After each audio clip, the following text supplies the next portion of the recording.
Thank you. Thank you. Looks like the Liberty Movement is alive and well. And I love all the accolades from the best of the state legislators. I want to throw the compliment back. When I look at government, I say, what government is actually working and what government is not working? Well, what works is your city government, your county government, and your state government. You want to know why? Because they don't have a printing press. You'll ask your judge executive, what do you spend? And they'll say, what comes in? You ask your mayor, what do you spend? What comes in? The state legislature right now, despite the spending ways of Andy Beshear, has saved $4 billion in a rainy day fund. That's an accomplishment.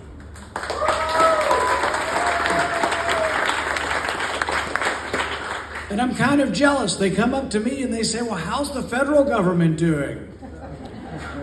How's your rainy day fund in Washington? And I say, well, it's minus $37 trillion.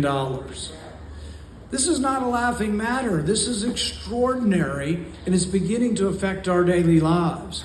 They pay for the debt by printing more money. And when they do, it dilutes the money you have in your wallet, and you pay more at the grocery store. 20% more in the last 4 years. Can you keep up with that? Your income's got to have gone up 20% in the last 4 years, or you're running behind. This is what we are faced. This is what is happening. And I would say it's time we stop the debt machine. It's time we tell the big spenders, no more debt.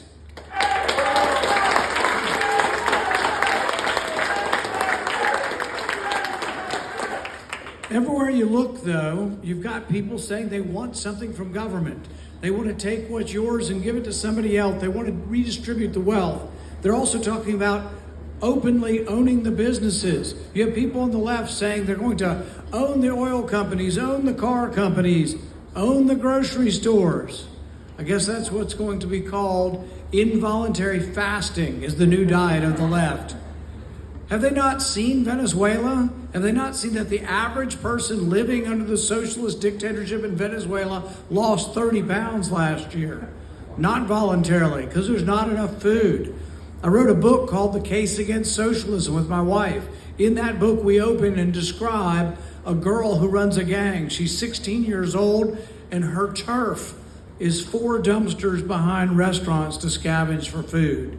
There are stories of people eating their pets. This is socialism.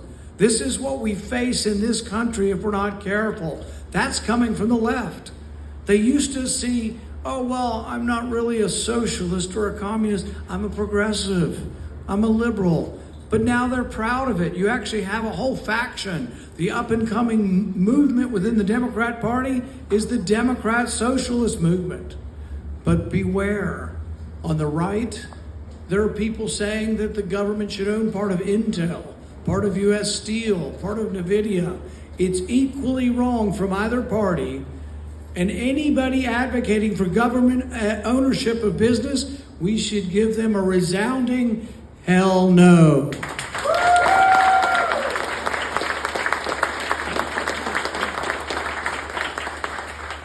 Some people say, well, we need the Fed to keep the economy stable. We need the Fed, the expertise to preserve the dollar. My question is, how much expertise does it take to steal 96% of the dollar's value? The Fed's not doing a good job. In fact, I'm starting to think maybe we should follow the advice of one of my favorite statesmen, my father, who said, let's just end the Fed.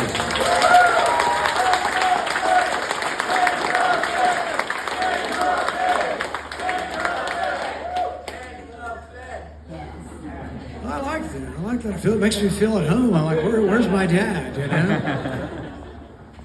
Of all the spending that you can see as waste and talk about, the worst is that we just ship overseas. $200 billion to Ukraine. We didn't even have that money. We have to borrow the money from China to send it overseas. I ask people to ponder this. If you're making $35,000, $40,000 a year, and your expenses go for gas, rent, and clothing for your family, and you have nothing left at the end of the day, and you're walking down the street and you see a homeless person, is your first thought, well, you know what? I'm going to go to the bank and borrow $1,000 to give to that person. No one thinks that way, but that's how we're acting as a country. We are literally borrowing money from China to send it to Ukraine.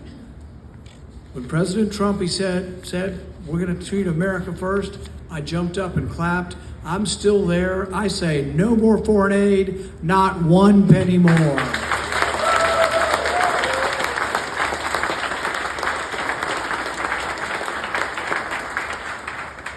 Anybody who lived through the pandemic saw that emergencies are simply a government grab of your liberty. Worse than anything else, worse than anything we've faced, spending debt, was the idea that the government could come into your business, close your business down, close your restaurant down, close your hotel down, and even close your church down. At the time that they came for our freedom, people did stand up. T.J. Roberts, his attorney Chris Wiest, different businesses and restaurants who said, no, I will not close my business. And they were threatened with arrest. They were threatened with arrest by a guy I call DWP, drunk with power, your governor, Andy Beshear, and we should not let him go nationwide without having to explain why he tried to take our religious liberty.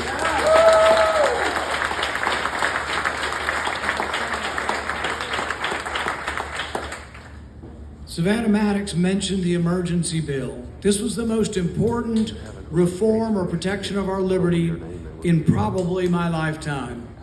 In the days of old, when the king got tired of Parliament, he would dismiss Parliament and they couldn't come back. They didn't have the power to come back.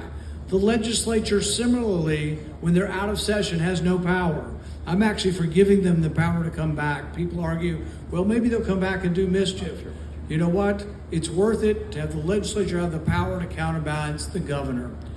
It took 9 months, under 9 months of Andy Beshear's tyranny, closing down things on a whim, not based on science. None of it was based on science. They were proven wrong on the science. You remember they said 6 foot of distance? It wasn't 6 foot, it was probably 40 feet of distance. It was the opposite of the advice. Remember when they said just cut up your t-shirt and put it over your face?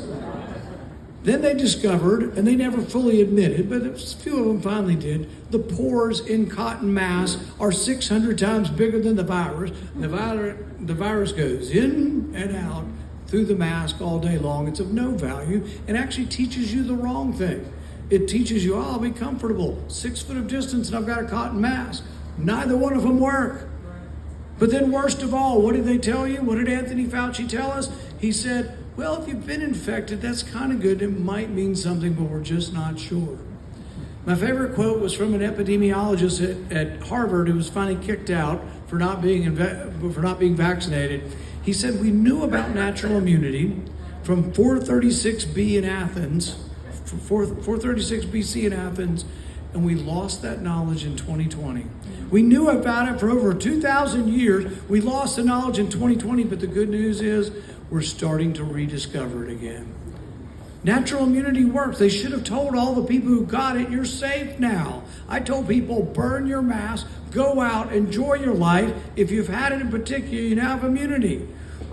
I defy them to show me one person who had it and came back and had it worse the second time. Most people didn't even have it a second time, but if they did, they had less symptoms.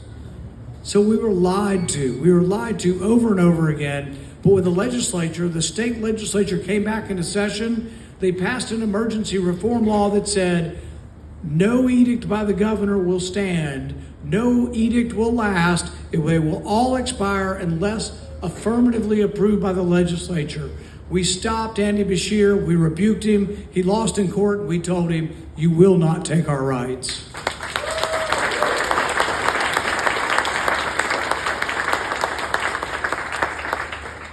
The same bill they passed in the state legislature, I have in Washington. I've had for some time. Presidents declare emergencies. I have a bill that says a presidential emergency expires unless affirmatively approved by the legislature. same bill.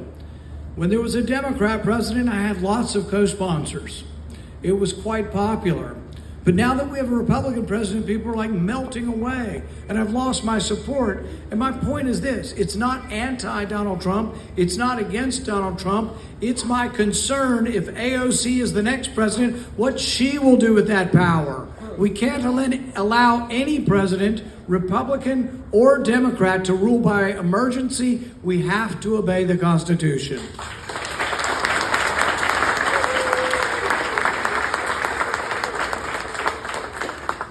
The powers that be, many of them very wealthy, have a target, and you know who it is. Thomas Massie. They're going to do anything. They've vowed to spend $20 million defeating him.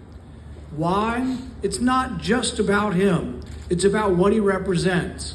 It's about being independent, being faithful to the Constitution, being faithful to the concept that our rights come from our Creator and not from the government. And his standing up irks them. They're afraid there will be more. If they beat him, if they were able to defeat Thomas Massie, it brings to an end the Tea Party movement. It brings to an end the idea that within the Republican Party there are those of us who believe in the Constitution, in balanced budgets. If they defeat Thomas Massie, they defeat all of us. But I'm telling you, they've got problems. I've just finished 8 stops with Thomas Massie. We've had record crowds. We went to the smallest county in Kentucky and had an overflowing, full, sold-out crowd. Everywhere we go, the people have been there, and they've been saying, we appreciate you both standing up for what's right regardless of party. I'm a conservative first.